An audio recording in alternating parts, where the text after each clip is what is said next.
Let me read to you a passage from the 10th chapter of St. Mark's Gospel, verses 1 to 12. It's the Gospel for Friday of the 7th week of Ordinary Time. St. Mark writes, Jesus then left that place and went into the region of Judea and across the Jordan. Again crowds of people came to him, and as was his custom, he taught them. Some Pharisees came and tested him by asking, "Is it lawful for a man to divorce his wife?" "What did Moses command you?" he replied. They said, "Moses permitted a man to write a certificate of divorce and send her away." "It was because your hearts were hard that Moses wrote you this law," Jesus replied. "But at the beginning of creation, God made them male and female. For this reason a man will leave his father and mother and be united to his wife, and the two will become one flesh. So they are no longer two but one. Therefore what God has joined together, let man not separate." When they were in the house again, the disciples asked Jesus about this. He answered, "Anyone who divorces his wife and marries another commits adultery against her. And if she divorces her husband and marries another man, she commits adultery." That's from Mark chapter 10, verse 1 to 12. We are led to think of marriage. You know, one of the most striking features of the visible universe is its inbuilt impetus, for want of a better word, for bonding and solidarity. That is to say, things are not generally structured to be solitary and isolated. Take the smallest components of physical reality. As far as I am aware, it is generally accepted that the atomic nucleus is composed of protons and neutrons.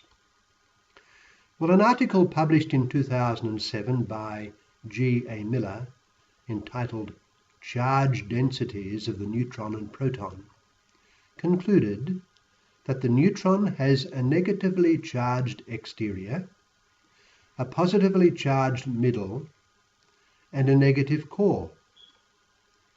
In a simplified classical view, the negative skin of the neutron assists it to be attracted to the protons with which it interacts in the nucleus.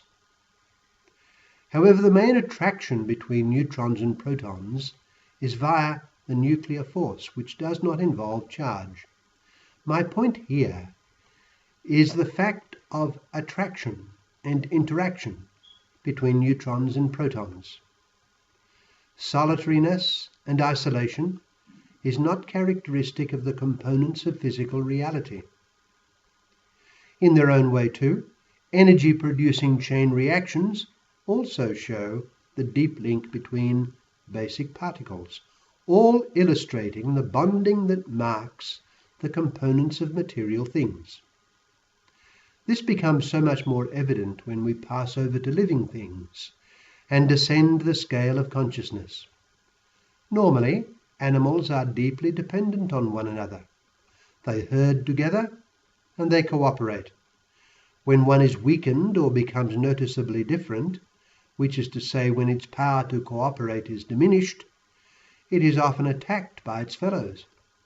For instance, I remember watching a nature documentary in which rangers had to capture a lioness in a pride of lions. They shot it with a sedating dart, and once the dart struck the lioness and began to have its weakening effect, the other lions of the group began to attack the lioness. They would have killed it had they not been driven away by the rangers. The dog yearns for its human master and frets when it sees its master leaving it in isolation. This general pattern characterizing reality reaches its highest point in the case of man. Man is made to bond with another and with his fellows, and cannot be happy in ultimate isolation. In the light of divine revelation coming from Jesus Christ, we can see that this broad feature throughout the visible creation is a reflection of the inner life of God the Creator. God, it has been revealed, is a trinity of divine persons who live in an ineffable and indescribable communion of life. God's work of creation is a dim reflection of this, and his imprint is everywhere. Most of all, we could say, it is evident in the normal yearning of the human being for marriage. By and large, marriage is seen as offering man's best fulfillment and his deepest joys. Marriage is the union of a man and woman, each profoundly complementary to the other, and each naturally built for mutual self-donation at all levels, physical, spiritual, emotional. This mutual self-donation of one to the other is clearly the greatest natural action in the universe, and is intended by the Creator to reflect the life of mutual love that distinguishes his own Trinitarian life. Its signal beauty and fulfilling power is dramatically shown in the issuing from it of new life, which is to say, a new human person with an immortal soul. Few things can be said to be nobler in nature than marriage, and it may be said to point to something even nobler. That is the calling and the decision to give oneself to Jesus Christ as to one's spouse, but that is another matter. What we are noticing here is the immense grandeur of marriage and the high dignity of the work of living it well. But now, Christ has declared that a true marriage of man and wife is indissoluble. It reflects the indissoluble bond of love in the life of the Trinity. Further, he has made of the married love of the baptized husband and wife a locale and channel of his own spousal union with his body, the church. His union with the church gives to the church its life of grace. So too, Christ's presence in a Christian marriage makes of the spousal love of husband and wife a locale and channel of God's grace. The mutual love of the spouses is a conduit of Christ's love, strengthening their love and plunging them more deeply into the life of Christ.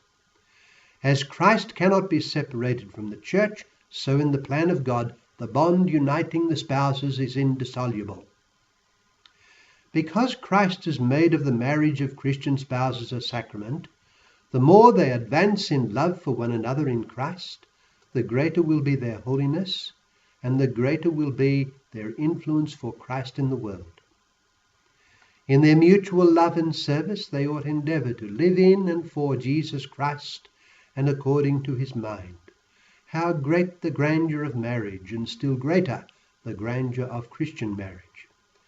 As Christ says in the gospel passage I read earlier, in Mark chapter 10, verse 1 to 12, so they are no longer two, but one. They are no longer two, but one. Let us all, and society together, protect and nourish this most precious of human institutions, marriage.